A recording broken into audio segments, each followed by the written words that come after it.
Her eyes make the stars look like they're not shining. Her hair falls perfectly without her trying. She's so beautiful, and I tell her every day.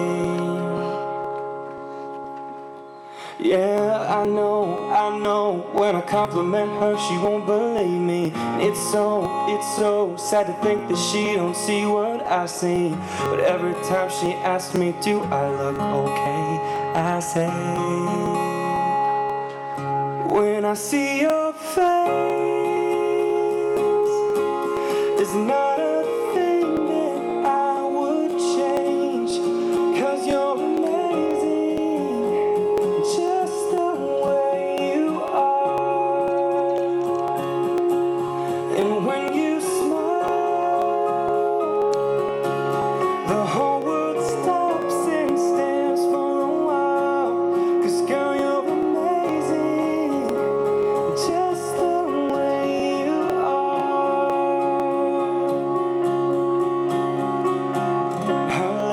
Her lips, I could kiss them all day if she'd let me.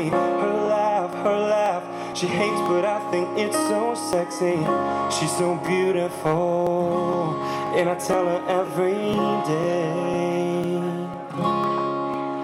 Oh, you know, I'd never ask you to change.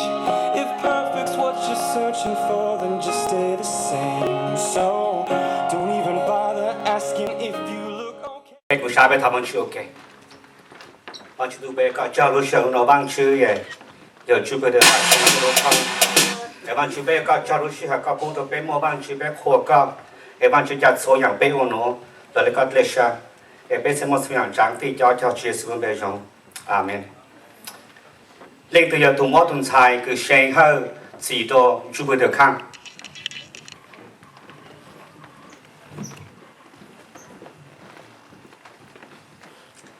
nó nói vậy nó cái rong cú giờ nên là nó thì nó cũng mua cũngต้องใส่ซื้อก็ต้องbảo vậy khá là bạn đó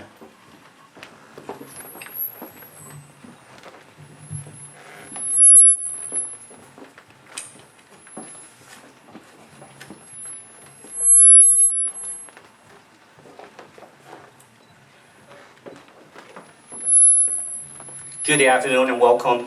friends and families. Marriage is the first and oldest ceremony. It is instituted by God Himself, and the first marriage was performed by God. So it becomes to us all to realize the sanctity of marriage. It is a commitment of each other in which Jupiter and Shane will make the pledges they give to each other this day. Jupiter, the Bible says to the husband, "Husband, love your wife, just as Christ loved the church and gave himself up for her. In the same way, husbands ought to love their wives as their own body." And to Shane, the Bible says to the wife, submit yourself to the husband. For the husband is the head of the wife, so also wives should submit to their husband in everything. And to the both of you, the Bible said, submit to one another out of reverence for Christ. The Bible further said, love is patient, love is kind, it does not envy, It does not boast. It is not proud. It does not dishonor others. It is not self-seeking. It is not easily angered. It keeps no records of wrong. Love does not delight in evil, but rejoices with the truth. It's always protected, always trust, always hope, always perseverance.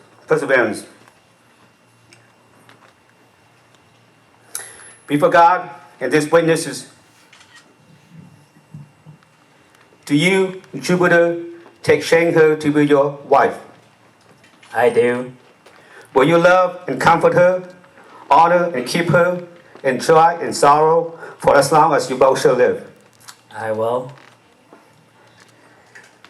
Before God and these witnesses, do you, Shane her, take Jupiter Khan to be your husband?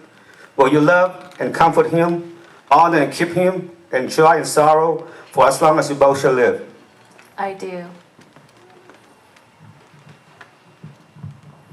Shane, on this day, for the rest of my life, this is the meaning of my love for you. With the Lord's help, I promise to be patient and kind with you. Never jealous, to have a humble heart, to honor and respect you. To place your needs before my own. To be slow to anger and to be quick to forgive. To uphold your faith and rejoice in truth. To bear all things with you, to believe in you, supporting you in all you do, to hope with you and to endure with you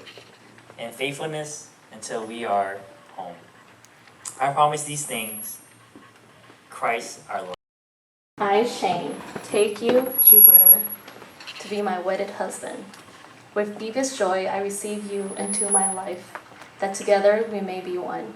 I take you now to have and to hold from this day forward, for better, for worse, for richer, for poorer, in sickness and in health. To love, honor, and obey, to cherish till death do us part, according to God's holy words. And hereto I pledge my faithfulness. As a token of this covenant, you will receive the main rings.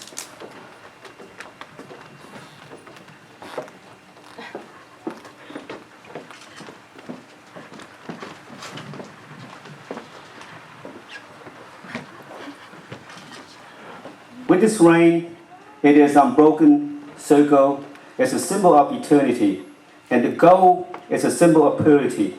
to show how lasting is pledge you have with each other. Jupiter, will you repeat after me? I, Jupiter, take you, Shane, to be my wedded wife. I, Jupiter,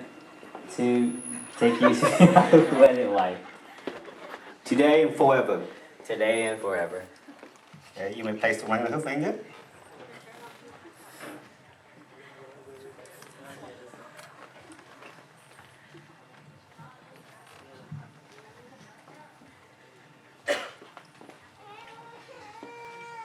With this emblems of purity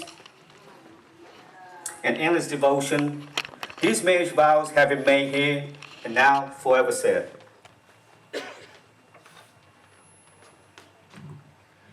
Shane, will you repeat after me? I, Shane, take you, Jupiter, I, Shane, take you, Jupiter, to be my wedded husband today and forever. to be my wedded husband today and forever.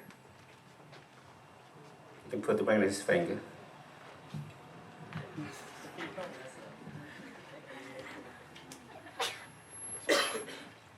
And now will you join us as we witness the lighting of the unity candle as a symbol of the vow that Jupiter and Shane has made together. Standing here still, I'll be waiting for you. Here inside my heart, I'm the one who wants to love you more.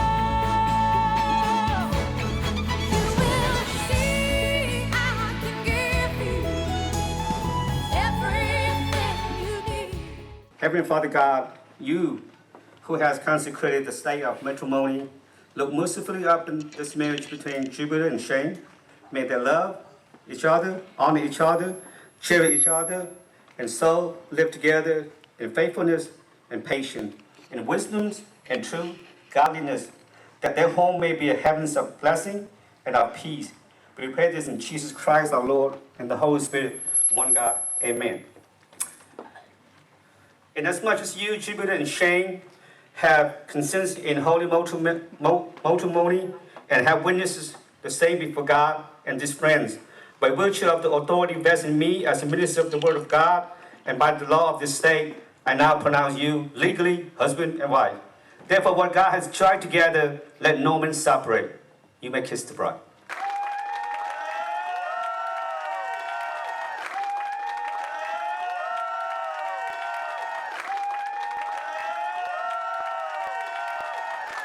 May God bless you, keep you, His face shine upon you, and be gracious to you. In the name of the Father, the Son, and the Holy Spirit. I present to you Mr. and Mrs. Jupiter Kang. You may be seated. Thank you.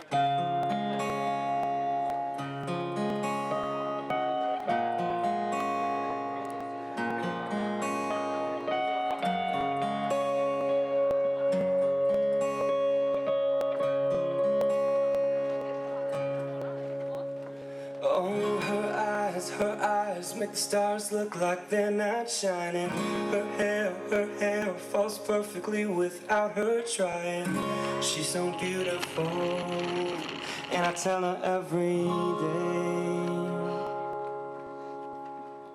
Yeah, I know, when I compliment her, she won't believe me. It's so sad to think that she don't see what I see. But every time she asks me, do I look okay? I say, when I see your face, it's not a thing that I would change, 'cause you're amazing.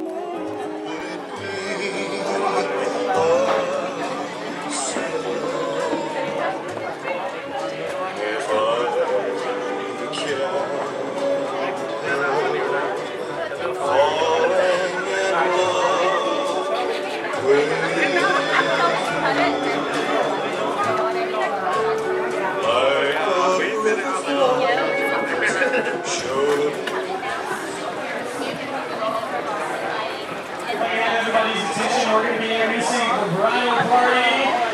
Starting off, we have the maid of honor and the best man, Wanda Hurd.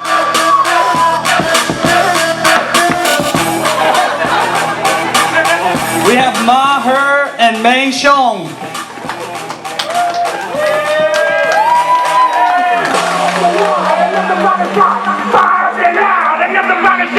Jesse Montenegro and Kyle Khan.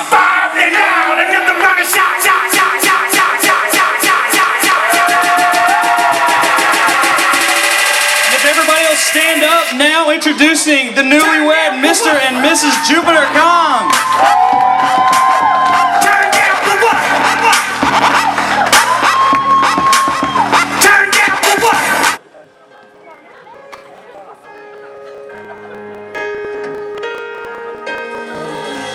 Every dollar I made, was feeling inside me. It's almost more than I can pay. Baby, when you touch me, I can feel how much you love me, and it just blows me away. I've never been this close to anyone or anything. I can hear thoughts, I can see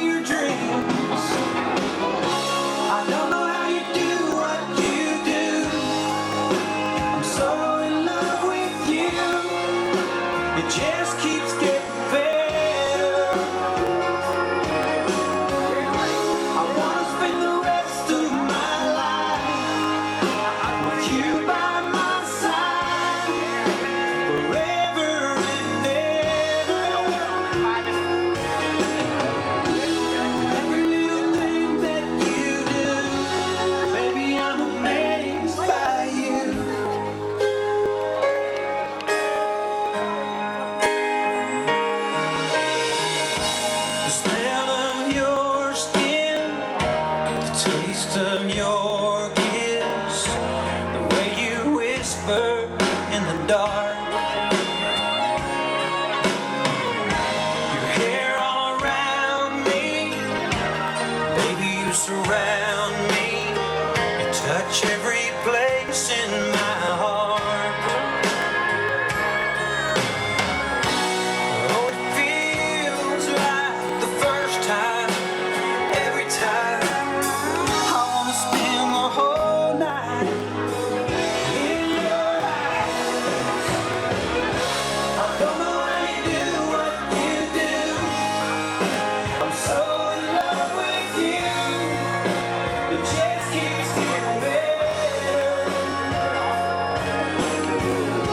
I wanna spend the rest of my life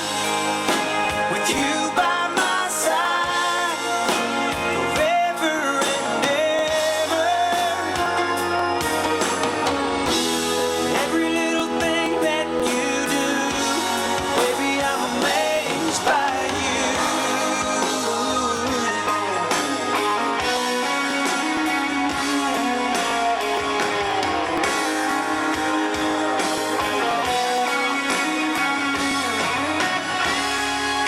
Every little thing that you do,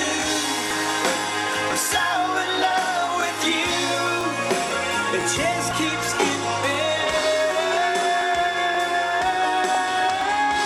I wanna spend the rest of my life with you by my side, forever and ever. Every little thing that you do, every little thing that you do, baby, I'm amazed by you.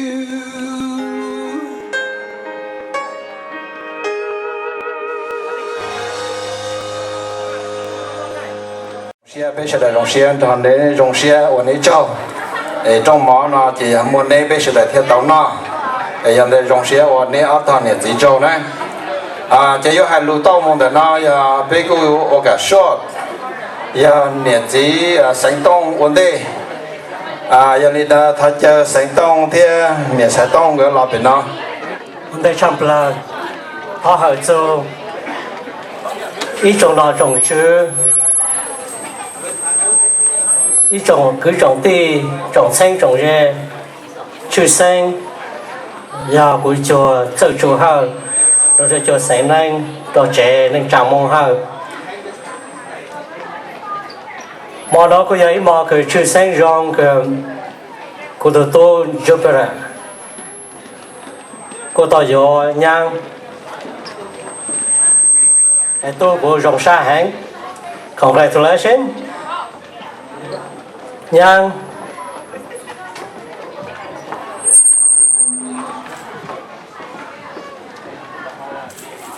rong sa tại tỏ cái trong cái chế mong khang congratulations nó cái giờ bé ít tuổi nhang là con ta rong sa hãng nó cái nó chữ xanh cái tàu nhang họ nói là tại rong sa hẹn cho mấy số cho chơi cho nổ cho chạy cho nhau tôi một cổ về tôi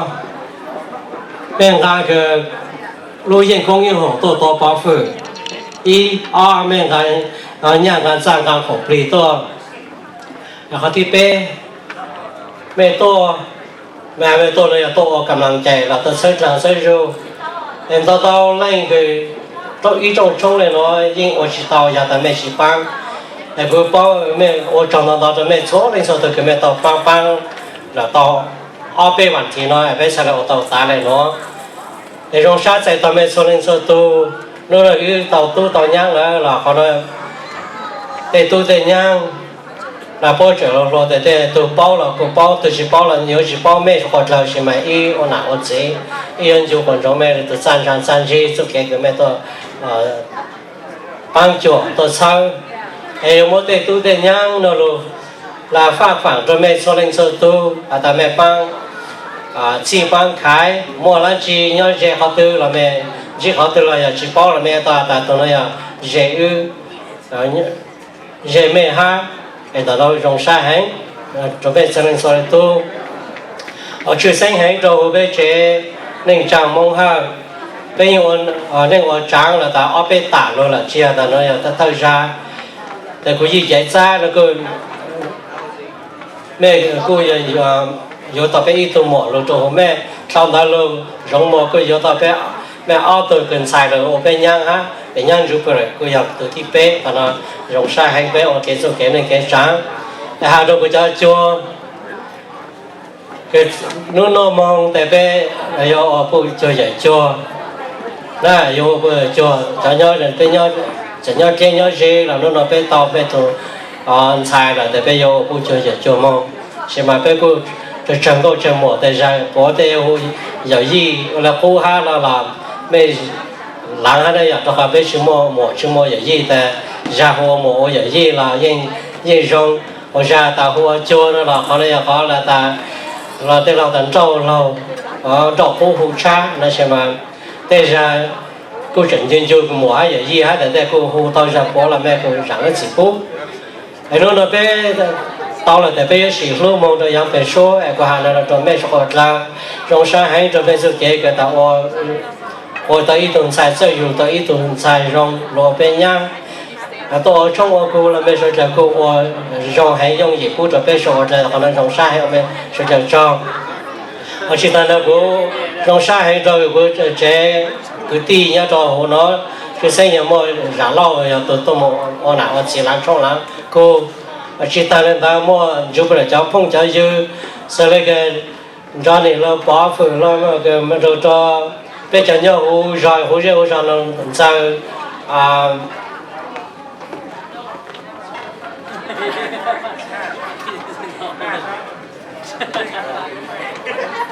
tên rồi bây giờ bây cháu phong cháu dư tăng ra rồi bây tôi một cổ họ là mà rong sai hay là bây rồi cái sinh nhà sinh ra tôi một lao lô tôi muốn cho mèo võ kỳ là bây giờ nào chỉ ăn chú còn cho mẹ tự sát từng chi san chi em nó cá nó chi à tại mẹ chỉ có cổ pu là chơi mẹ có cổ pu là tại hạ cho bây giờ nào chỉ bao giờ tập băng mẹ cho cháu tu một kỹ anh à em mẹ cho cháu em cũng phải cái gì hạ thì hàm thế đó xem mà nó rong sa hay tại của hà mi ai nó sẽ cho cô có phụ mua cho nên mà hà có nó hà cho cô của tôn giúp rồi hà cho nhang giúp rồi chỉ rong sa hay nó nói còn nó có có tàu nhang là để nó nói ôi bệnh tranh ấy từ chỉ nên giờ còn là chỉ rong sa hay nè rong sa chạy tàu nhang rồi nó khóc qua hay nhang rong sa hay nó nói bây giờ chỉ sau này là chỉ rong sa chạy tàu cái đó luôn chỗ luôn gì cho bé trẻ sinh khám ai có gì mà sẽ là bé từ nhang bây giờ tuần sai luôn rồi bé nhớ ít sai ít gì rong sa là congratulations hai đứa cháu nào cho xin cho cứ cho thì cho nên cho sáng mò nó ta nó để về từ cái ta nó một ta nó là để bé một sai của nó trẻ của trẻ nhớ rồi trẻ nó để bé sau một trẻ bé một sai của trẻ ta nó từ yêu một từ là mà mong còn ta họ chỉ một trẻ họ chỉ xin chỉ là nó là có sự là một vàng một trẻ cả một cam một hú để cho các một số vàng số trẻ này để chọn tao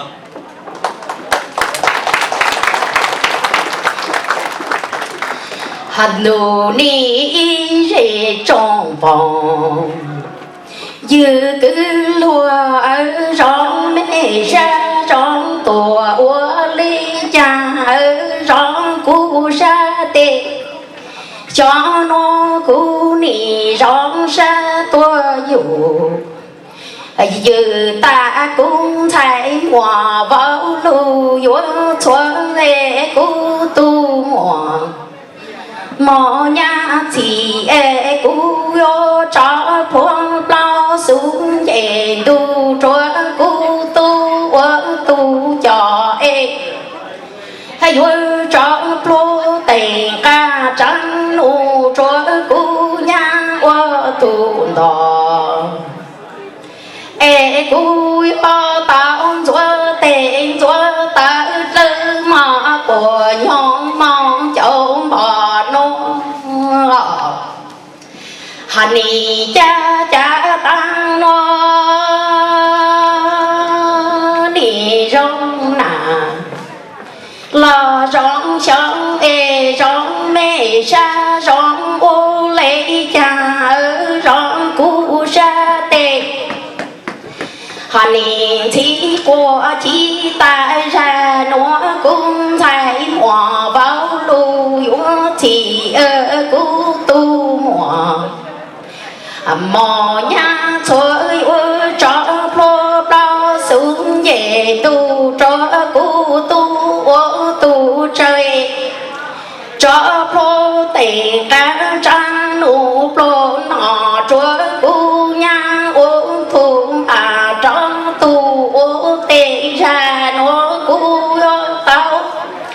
trăng ra là là thứ ba thứ của chỉ mong của tề rong lu làng sinh ngọc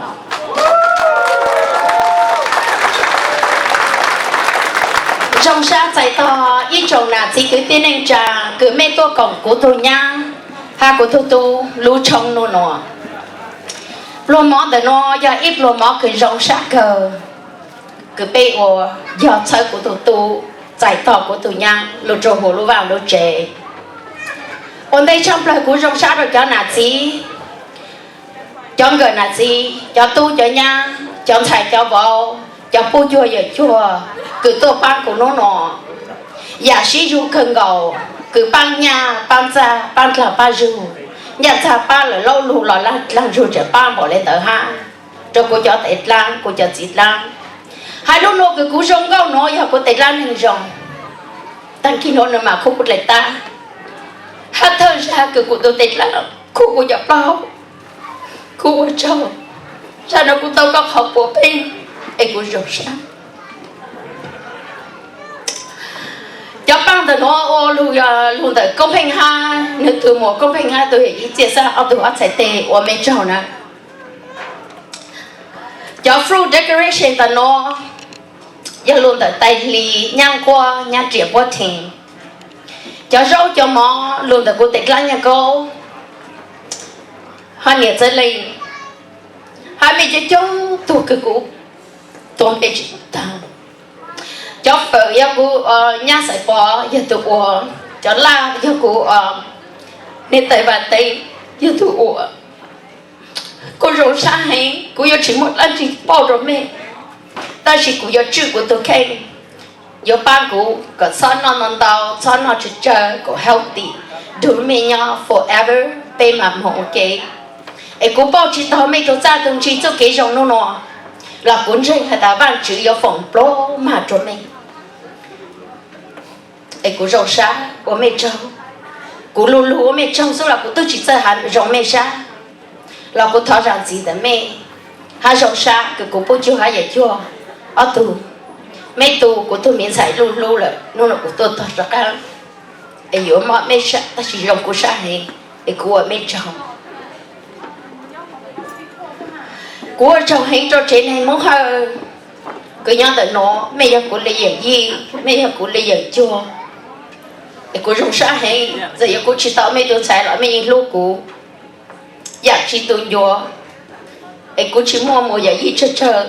tây ra của yêu mẹ của giờ gì của mua còn nó sai chỉ tao tại giờ của sai chỉ tao mẹ ở nó giờ thầu của hú lọ của dân rộng xa tại bây giờ của lên mua giờ gì của rộng xa trong bờ cái của tôi mua hay của tôi giờ gì cho biết chỉ tôi là nó cũng khô cá đấy ta chỉ bố của tôi mua tôi vậy gì hai của tôi xài tôi ba của bố nó tới sẽ để luôn em của ta chỉ chơi ba của mấy trò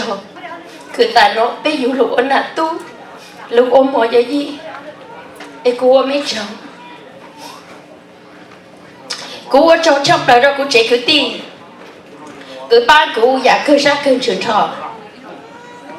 lúc đó của tao sống câu vì của cho cứ cho ti của tây tu tây nhá lưu chờ của thầy lên thầy nụ lợi của trả tàu rong cầu ấy của ở mẹ châu của yêu chỉ nó cá mẹ từ trả từng gì giờ của chỉ tàu hạ thua ra đó mẹ là của yên dùng chỗ mẹ từ trả từng gì chỉ nó cá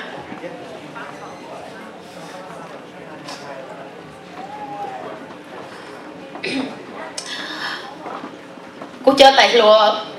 mẹ tôi rất lý thôi cô rồi sao ta biết chỉ hiểu lũ ina ít chính chúa chính ta biết chỉ là thấy lúc được toàn trả là biết thấy lũ lúc sao luôn chứ em mấy lúc cũ em mấy lúc thất cũ chỉ hà tụ nhau lên là nhau rẻ cô rồi sao cô mẹ chờ cô hà đâu có thu cô hà có thu nhắn cô rồi ra hẹn cứ mà mẹ luôn trên của nó mẹ nhắn cô có lúc trông chỉ rồi lên nó là vì tôi chỉ mới tôi nhau một trẻ to lúc ban cụ ấy có thay chỉ tao rồi lên nó là có sao tôi sao mà ấy cô rồi sao ta cái hệ thứ nhà rộng có lúc ban thôi à ấy qua đó cụ qua nè cho sao pro ấy cô rồi sao có cháu cô cú mẹ cháu cứ mẹ là nhau lúc trẻ trẻ ta ít bỏ chạy nhà ấy cô qua cháu đó mà đi chồng một dưới chồng một lì thì bây giờ chúng nó là chuyện làm đầu tiên rồi giờ rồi nó sẽ có nhiều sự lý do là tao này có nếu nào thì mình khá là cái đấy nếu tao nói là giờ nếu nào thì này bây giờ này nên là nó thì cũng muốn hà chỉ chờ nó được biết chứ ở trong này nó cho to nó thì cũng hà cho của tôi vào nè rồi sao vào nó cóสิ่งนี้ต่อสิ่งสารมองนี่เลยเจ้าผู้ชมซะก็อยากกันหนากันสุดตัวอัตตัวต่างน้อยตัวลูแล้วก็อยากผู้ตัวบอกลูฮะอีโยแค่ก็บอกเราเลยเจอกันหนากันสุดตัวต่างน้อยห้าวเอ๋ฮะจะนี่วันเช้าบอกอยากอย่างก็แต่อีchỉ một tu tê thì phụ mẹ thọ tê thì ya ta yang chỉ nhà mẹ to là mẹ to chỉ nhà là nó coi cho lại chẳng có sao cái nó mẹ tao lúc sau này là tiền của hai bên lúc sau là nó mẹ lên đó xưa mình thấy là của hai đứa con bên lúc này nóอยู่taoอยู่tôi vào rồiอยู่tao lưu nè cáiอยู่tao lưuอยู่vàoอยู่tao một sự kiến trình xa sự kiến trình luôn nè sự kiện是tao还能有一下整经上的个字kiểu này cái này muốn chỉ tao lấy được cái ý chủ yếu muốn做啥的话是有在有人家让那是当人出路的有到干的嘛thì hai bên là nó biết sự em lo cái này nó mong thì cô dùng啥rồi cô tôi bôi cho nên cho trắng chẳng cứ cho thi chẳng gạo chẳng mù vậy gì cô nhận cái gì thành ra số vật lại cái bên tôi cổng nó hoặc là người ta giờ cho tôi hà lại lúa cho lúa cụ thì nhưng hà lên đại hà chuẩn bị số vật lại giờ hà ta sang thế liền luôn nè chỉ một dòng chế bằng tê lì tôi trong đó cang là cha lì hà bị hà mua dòng chế bằng tê lì tôi trong đó cang là mấy gì chụp chụp là chế đi chụp là giờ ý mà lên tôi cang rồi hà biết là chơi lên trong biên xưaเขาไม่ชุดเลยจอเป็นนั่นไม่สิว่าจะรู้nhiềuตัวกงอย่างจูนี้นะยองชาชุดเลยจอ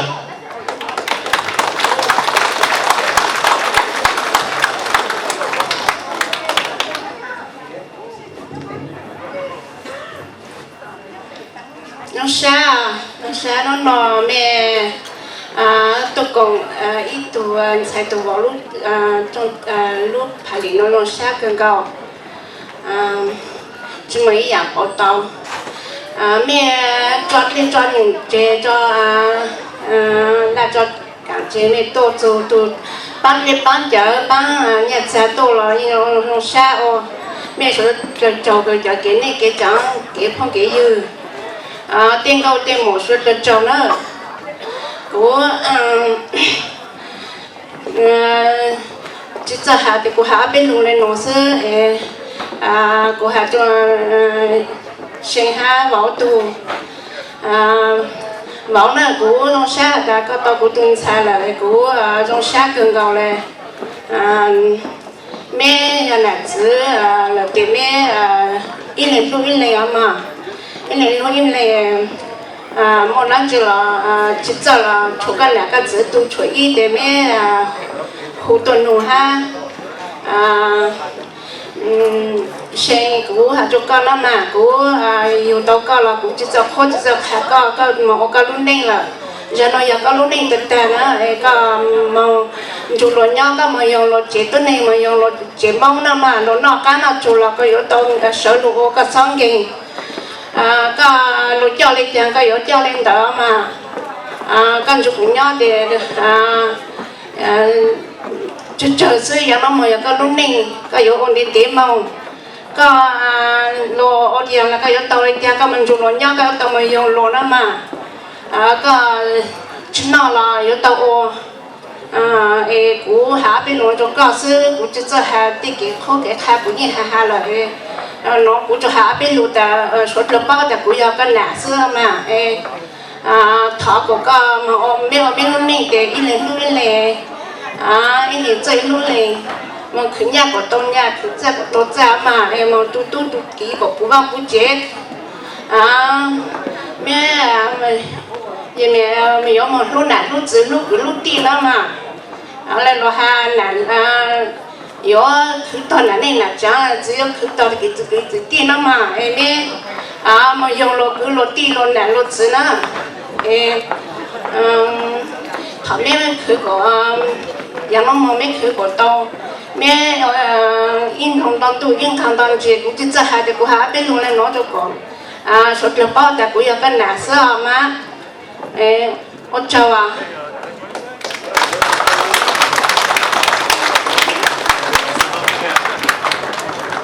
ô chào này ô chào miễn phí 我哋喏，他后手男子不有不忘这喏，他得了后做咗男子就佢就啲就稱咗哋初令做到，冇做佢啲呢trang thông như mở初初令做到，佢他後面說到，lúc đó就一路佢用沙起，佢lúc đấy họ成年，佢又成後，佢多咗隻多，từ mi用我又老古路樣trang。 才能準備到都，就當然的，澳洲大學考試小路以內，我用下係，我考出你哪行的字，每周教，每周有，我都在他兩邊都，我逃後面了，就當然的，弄到就一路用，做下的個，澳洲沒有，我用下係我都不咩，我在種馬過來攞。 呀，寂寞难，寂寞字，寂寞歌，寂寞地，寂寞内，寂寞长，寂寞不有，我知道，我到后面觉得呢，我呀，没得有做，谁呢？当然了，sau khi đó là, cũng khá cho mẹ, tự chủ cái nát字都猜哈，这多年多是nhau hôn nó, cho mình nhau hôn nó是，呀，哈的。 mẹ xa rong bỏ lên nó mẹ tôi yếu là tàu hắn à cũng chỉ chỗ tu thốn giải tôi cũng là chỗ ha bây giờ我知道了没哦喏，但是我嘞哦哈，他不他后面领导，sau khi đó là cho ý trong cái này trang, cứ nó mẹ tôi mẹ cho nhà cho ra tôi bang, cú tụ vào ha, bang cú tụ xài, cú thọ mẹ cho cho 这主播都还操了，男子还当了，但是我要，我要男子狼冲狼狗，不往后接他的仲裁，我没说这招，操他的毛了，我还做，我都保，他我仲裁，没保他民裁，弄了没成就这一，没拿他没子。 ô ý trong ngõ ý trong trong trong mê hữu lũ vàng lũ chế nó ý trong một ba mang ban đồng dùng câu tốt còn dài yếu trình độ tốt có khu lúc nó cho ta có mê ô này trong một phổ và một có mê khứ tàu nhà đồ tàu cu yếu nó là ít xa ha ít sự chỉ bảo tàng sau hắn là 没有鹿角腰，没有虎角腰，没有阔ขา角腰，หรือจะเป็นหมดชั่วโมงกูที่เราเสียตัวหาละไม่有ตัวหานะมั้ยไอ้กูท้อโคไม่กูรู้我连是我说这找cái con trai của họ tao là họ để nó chỉ sang tông bên nhau thế lúc nào giờ lúc kia rồi giờ xin lúc cũng dùng xe rồi cũng tao tao chỉ cho chủ thế lúc chế cái con tao các trong cái cả rồi hết không phải cái cũng ta rồi đi lại cái chuyện của nó thấy cho cái dùng xe trong đó chỉ sang tông thế này rồi sẽ tao tôi cái quan này quan gì cũng dùng xe rồi trên này mong theo trên này mong hơn lúc nào anh ấy giờ mong này biết cho lại cho tôi thế thì tao thầu lúc trên nó giờ này tao tôi kỹ dùng trâu ấy giờ nó biết cho lại cho tôi thế thì tôi trâu vào trên là thế tôi sẽ bảo họ nào cũng thở qua này trâu nó đâu anh ấy tôi lúc nào này một tôi mới kỳ là thế lúc nào để cho đã tao tua còn chưa có một cái nào chỉ sẽ tao thôi là cô tôi cũng chơi thế thì ai cho tôi là cô đã được tụi nào là thế hiện tại cô chơi tới chỉ tôi là chỉ cũng một cái nào là anh cô hay rằng là tụi mình tôi lo tụi nó rằng là ít tụi nhá la rồi cô ba tao ít hàng rồi ta cái dùng xe trong cái tụi tôi là để cho đã cô đang cái dùng xe thế thì sáng thế thì sáng共产内容学，第二次在中的这中内共产内容学，侬呢，你不要多老，你啊都么跑了到跑，都么多了到家了，你要到么真要走真老，你要到么要整了要做好了呢，我呢老多人自己做，然后呢，我到下边了弄做，我到第三年。cái nên nó tụ ở khu và tụ lá số lá co nhớ đầu tỷ chỉ tới chỗ lúc chơi. People that don't know me, my name's Johnny, and I've known Jupiter forever, way too long. I think I first met him somewhere in elementary. It's been so long that I honestly forgot, which shows so how old I am. Now I forget stuff, which is no fun. And the one thing I know about Jupe, which I know why this is gonna last forever, is he has an open heart, and he's understanding and patient, and he gives everybody the benefit of the doubt, which sometimes, it could be a bad thing, but for him, no matter who you are, he'll always accept you. I'm pretty sure everybody here that knows him has had an experience where he's either helped you out, or if you call him or need anything, he'll always be there for you, because that's the kind of guy he is. So Shane, that's how he's going to be with you. He's always going to be there for you, no matter what situation is, which is good to have in a husband. But for you, I know when I first met you, I was like, oh, okay, he's dating Jupiter. She's got to have some kind of patience too, because he has these weird mannerisms. And the one I want to bring up, which is one of my favorites, is say he's sitting right there like he is now. There could be a bottle of water in the next table, and he'll ask you to grab it for him, even though he's right there. And that is something that I can't believe you pull on her all the time. And she has the patience to actually go grab the bottle of water, even though it's just right next to her. I mean, right next to you, just to go grab it. Because you won't grab it, just because they'll be, like, please grab it. I know it's only a foot away, just grab it for me. So, số ra mà cũng nhiều sinh mà nếu cả biết số là sợ sữa chỉ ra nó là cũng cả biết số là sợ đó ổn định chập lời thọ ở chỗ tan thọ rồi chỗ này chỗ cha chỗ cứ chỗ đi tôi đi tôi về tôi nếu tôi ba bây giờ chỉ tu sư dùng xe chỉ ta tôi một车tôi nhận giờ đấy chính rằng cái sự để dùng xe chỉ ta thì gì mà nếu tôi gà nhiên gà chia tôi một车thì gà rong gà mò tôi một车thì chỉ ta lên là lúc xưa thành tôi mình rồi bây giờ chỉ tu nhau và họ chơi nhau cho theo họ chơi đi khơi hạt tiền đó tu sử dụng nó rồi bây chế mông kha số tiền được chế mông kha của thọ của chỗ tan cho này số đó mông xe tại nó bây chế sẽ kha chế sẽ hậu chỉ thấy sự đó chỉ là cho là mà mông xe hay lu trên thì giờ tu hà là thì lúc chở nó là lúc chở nó bé lúc chở thà là chế sẻ cá chế sẻ hao nó lúc thà là lúc bé lúc chế chỉ lúc mẹ cho cái này cái cá tốt lên tốt gì còn mẹ cho bé họ lúc chở cái bé chế sẻ hao chế sẻ cá lúc chế chỉ lúc mà nó đó số trời sáng là cho cái tôm bé làm rồi.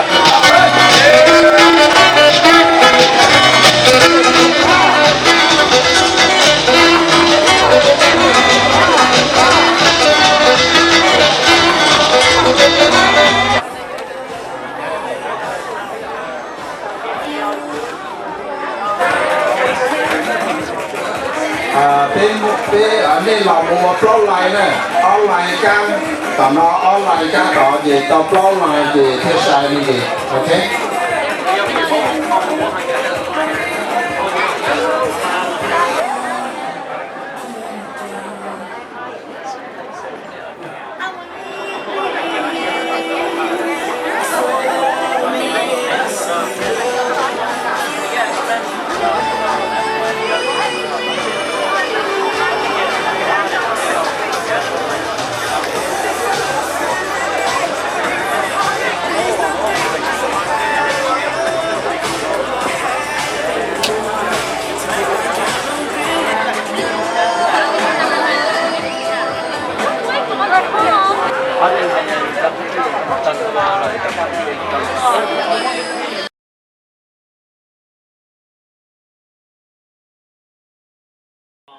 First, I want to thank everybody for coming and sharing this day with me, Shane. It means a lot. You don't know who I am, so whenever I come back and I see everybody and they recognize me just because of you, I just see.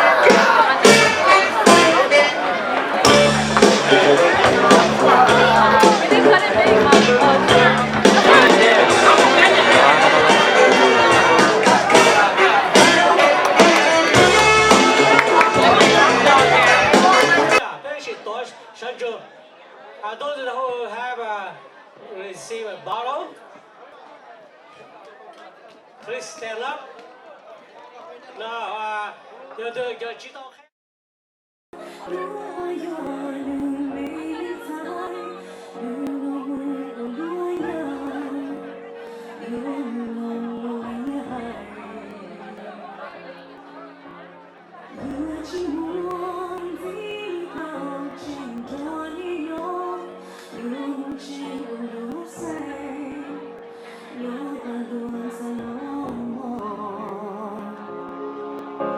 生命这的梦着姑娘，撒天给要过我个不讲，路有看海知道一路，别是好故事啊，撒天给就过。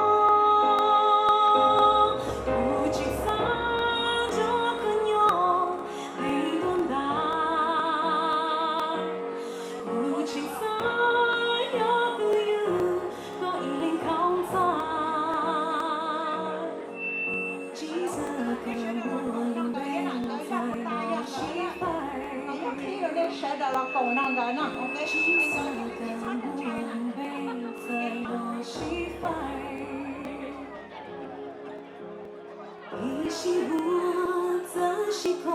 做路也走，我所目睹做不总说，以我的过路过。因着我则是可跌入重重高崖，则是做该舍给，我路能必知道多高。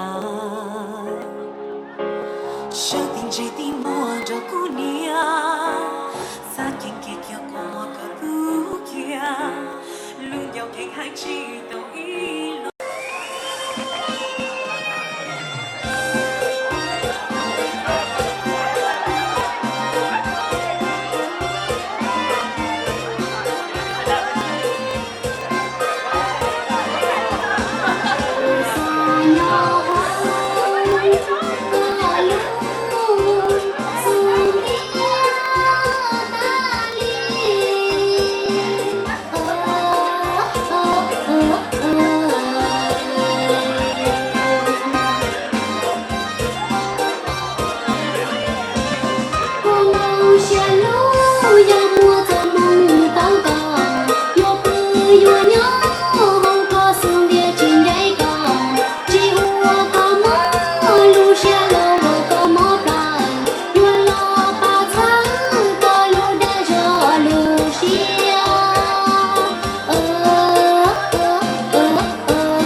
mua cuộc kia thiệt chi nhà Ngày từ đó suốt tôi chỉ quên hòa Đó đèn cứ chia được chỉ tôi xa thú lo trái còn chỉ tệ thì ở trên sổ đó hay tiền con Vì thế ông có cơn mùa Để nhà ta của chị ta đi cha và khi đã từ hai tiền chỉ nhà vì cú tư một đua đừng lo lời mà chia con sẽ cuối đua quá nông của con tư mà lò của tư của tư ta đi chỉ của lên cả sẽ đúng ta luôn đi Hãy subscribe cho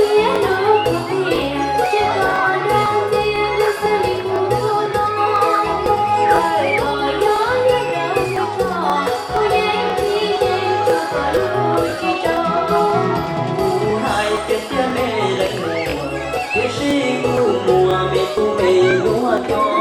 để không bỏ phải một hôm còn cho có chỉ nhía họ mua cụ cho tia liền thành hầu ngờ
ขอไม่วอ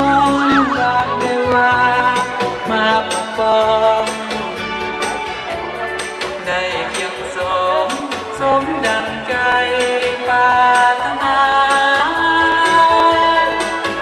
หนึ่งแสนแม่ลอยมาจากสวรรค์ขอให้ฝันถูกสัมพันธ์หาบ่ลืมจะอยู่ใส่ใกล้หรือไกลทำบ่ลืมหลับกับฝันเห็นดวงหน้าทางบ่ลืมอยากยังควันนวลแน่ทางบ่ลืมหากดังหวังสมดังใจหาบ่ลืม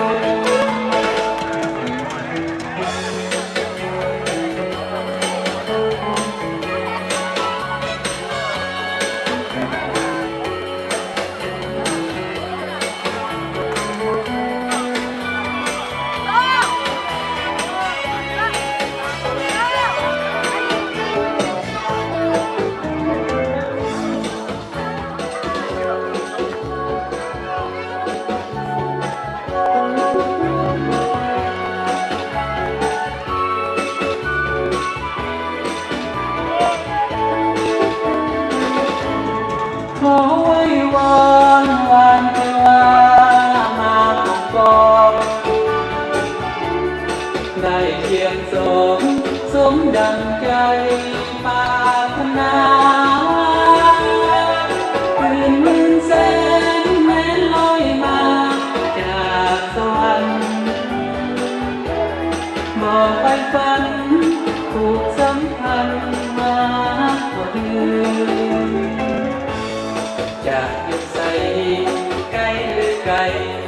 หากบ่ลืม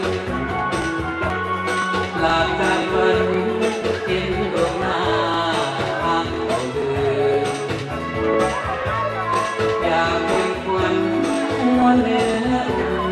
หากบ่ลืมหากเป็นหวังสมดังใจหากบ่ลืมบ่ลืมหาบ่ลืมบ่ลืมหาบ่ลืมบ่ลืมหาบ่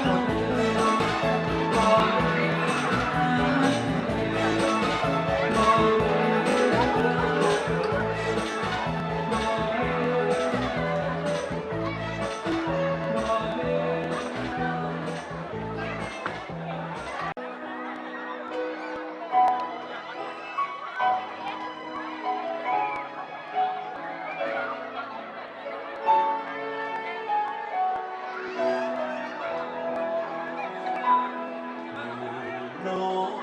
ก็รอที่มีเพียงใจ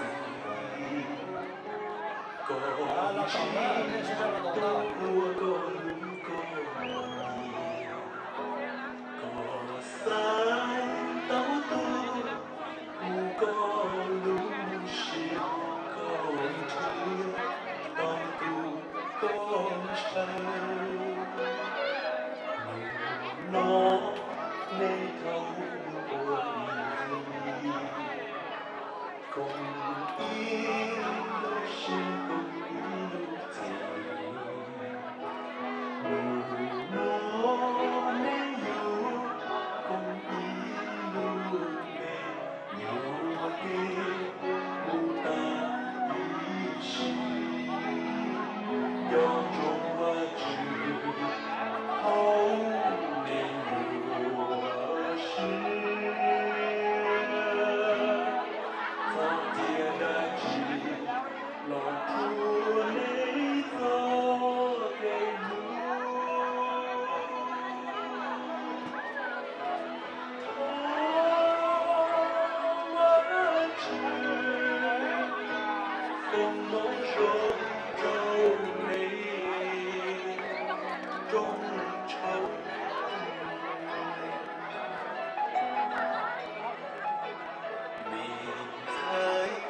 ก็ใส่